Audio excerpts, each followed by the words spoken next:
Hey, and welcome to the Short Stuff. I'm Josh, and there's Chuck, and it's ho-ho short stuff here on Short Stuff. That's right. We're stealing one potential thing from our Christmas episode just to do a Christmas-style shorty to get in the spirit of things, and we're going to be talking about holly today, the plant. It's a shrub. It can be a tree. It's in North America. It's in Asia. It's in Europe. There are a lot of different species, and like I said, some can be little shorty shrubs. Mm-hmm. Some can be big old trees. But everyone knows holly for those waxy leaves that will draw blood and those little crimson berries that grow on them. Yeah, but there's something about holly that I did not know until I was studying, was that they bloom in the spring and early summer. Have you ever seen a holly plant bloom white flowers? I don't know. My dirty secret is I don't love holly just because it's so pointy and sharp. It's almost like a thorn bush, you know? Yeah, I have a big old holly tree outside the house. And it was getting a little thin, so I've started to fertilize it twice a year, and it is not fun to get under there and fertilize the holly. Yeah, that's no good. But it is pretty, and I love all the berries, and I love the birds coming to eat the berries, and I love that the birds love that I love the birds coming to eat the berries, and so on and so forth. So I do have a special place in my heart for holly. Well, we'll go over the most boring part of this all, which is root words. Holly, it's a Christmas thing, obviously, but it didn't come from the word holy, which you may be surprised about. I wasn't. Old English will translate it as holgen. Nice. Old Norse, Holfer. Nice. Dutch, Holst. Nice. French, what would that be, Frenchie? Who? Nice. Sound like you're from Philly. Hoogie. And then Welsh is a Celine, and German. I don't think that's how you say that, but that's how would you say spell it. I have no idea. There's only like 10 people who can pronounce Welsh. German, I know this one is Stechpalme. Yeah, I like that one. But it all probably comes from Proto-Indo-European languages at the base, which is QEL, which means prickly or to prick. Yeah, there you go. End of root word segment. Yeah. Wake up, everyone. So one thing I didn't know is apparently in longstanding tradition, because holly is another great example of how you associate it with Christmas. Christians have kind of adopted it with their own kind of symbolism associated with it, but it goes back way further than that. And it's kind of from all over the place, because holly grows in not just Europe, not just North America, but Asia as well. It's a really well-traveled, well-trod shrub that, because it stands out so much in winter, it's usually evergreen. Those leaves are unmistakable. The berries are just so bright red against like a snowy background that it does make a lot of sense that cultures from around the world and over the course of time would have been like that. I'm going to drape a bunch of symbolism on that plant. Yeah, for sure. I think a lot of times it's associated through like ancient cultures with good luck. In this case, good luck for men specifically, because for good luck for women, ivy is that counterpart. And if you've ever heard the English Christmas carol, The Holly and the Ivy, that's what they're talking about. Oh, okay. Yeah. It is, again, a sacred plant from the Druids. A lot of cultures thought it was like good luck to put it in your house because it's hardy and strong. And again, those bright red colors, when it's harsh outside, means it's got to be good luck to put it on your house. But it gets even more specific sometimes that like it'll ward off lightning in a lightning storm. Pretty cool. It'll protect your house.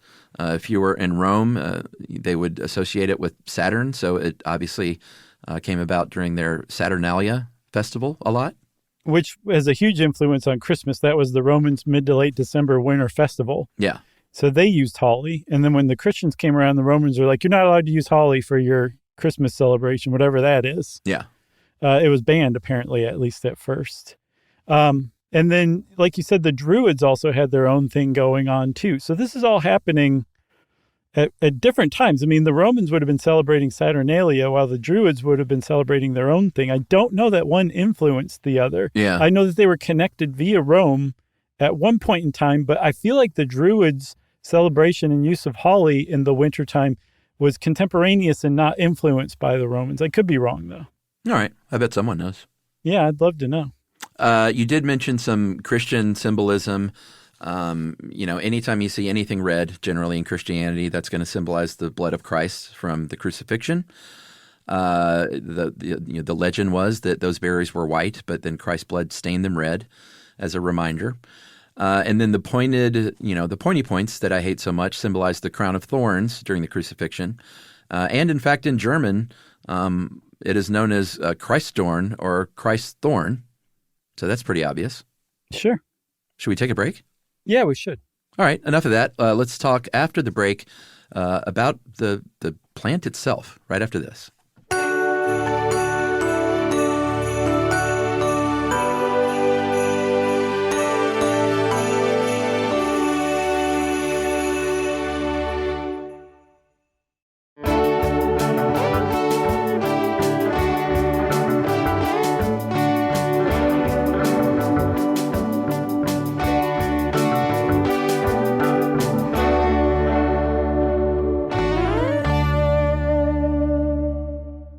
Okay, Chuck, you made a lot of big promises about talking about the holly plant itself before the break, and I feel like we have to deliver on them.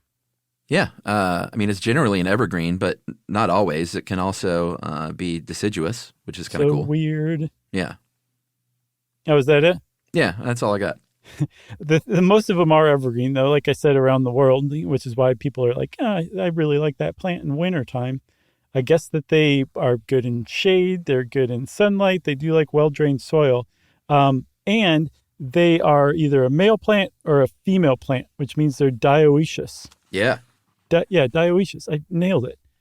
And the male plants and the female plants both flower, which is how they pollinate, but only the female plants are the ones that produce berries. That's right. And they need to be close to one another, obviously, for that production to occur. So the male plant has to be near enough to a female plant. Sure. That pollination happens thanks to our little bee friends. And also, as it turns out, well, not cross-pollination, but as far as, spreading that seed, that's thanks mostly to birds, obviously. Well, yeah, the birds like to eat the berries with the 4 seeds in them, and they go poop them out, and a new holly plant grows. Have you ever looked down and seen a little holly plant sticking up out of the ground? Yeah. Me too. I stomped that thing out. That means that a bird pooped there at some point. Yeah, I've never thought of it that way, but I can only think of it that way from now on, though. Yeah, it's true. There's really no other way to look at it. Who doesn't like to eat those red berries? Who? Humans, because it's no good for you. It's toxic to us. I don't know if it could kill you. You'd probably have to eat a ton of those, and you'd probably be vomiting long before you died, such that you would say, hey, maybe don't eat those. But nausea, bad stomach ache, so don't eat those red berries, which is, big for kids, because when you see that red berry and you're a kid, it looks like something you should pick off and eat. It does, for sure. Yeah. There's an old Druid legend that if you eat a holly berry, it'll upset your stomach. Yeah, pretty good. There's also, I had not heard of this, but there's something called bird lime that you can make by boiling the bark of a holly tree specifically. And it makes this sticky substance that you can then take and paint onto the limbs of, say, a holly tree or any tree. That's crazy. And it's so sticky, it'll trap small birds that alight on those limbs. I guess the only reason you would want to do this is if you want to capture a bird, which you shouldn't be doing anyway. But if you don't get to the bird in time, the bird will starve to death. It's that sticky and holds that fast. So it's illegal, actually, in some countries. So please don't start making bird lime because you heard about it on this episode. No, don't do that. But what you could do, if you're into carving things, apparently the holly's wood is very hard, great for carving, and a lot of chess pieces can be made out of Hollywood because Hollywood. Which I think is kind of cool because I, my friend, have started playing chess for the first time since probably high school because Ruby is in chess club and she's asked me to play chess with her. So we've been playing every night and I'm having a ball playing chess with her. Is that why you picked this episode? No, that's not why, but it's pretty interesting because I dabbled in chess in high school. I was never good or learned any strategy or technique or took any classes or clubs. Mm-hmm. So it's all just intuition. And so I'm basically at the point where she is at 10 years old. Neat. In her, kind of learning strategy a little bit. And so we're like pretty evenly matched, and it's just a lot of fun. Like it's opening brain pathways that I did, like strategical pathways that aren't tapped into very much for me.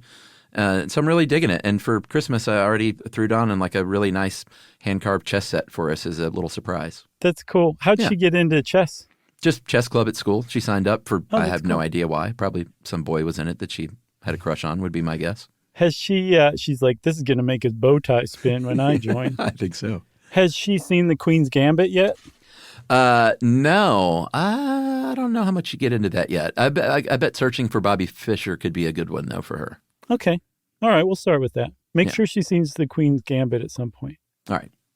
One other thing you can do with Hollywood, because it's so dense and sturdy, is create a walking stick out of it. Oh. And if you carve a walking stick out of Hollywood and there's not a druid on the end, throw it away and start over because you did it wrong. That sounds great. You got anything else? I got nothing else. Oh, everybody then. That means this happy holiday edition of Short Stuff is out.